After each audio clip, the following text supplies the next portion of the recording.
Hey guys, Dallas here from Dunn & Watson, just showing you our tap kits that we have available. So what you get is you get your 2 meters of outlet hose, you get your 2 clamps for either end, you get your barb fittings for both ends of your hose, and you obviously get your tap as well.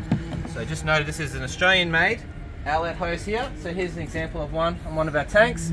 If you have one of our tanks, you're already going to have the fitting, but you get the 2 barb fittings just in case you don't have one of those. So you get your outlet hose, which is that one here. Got your 2 barbs as noted.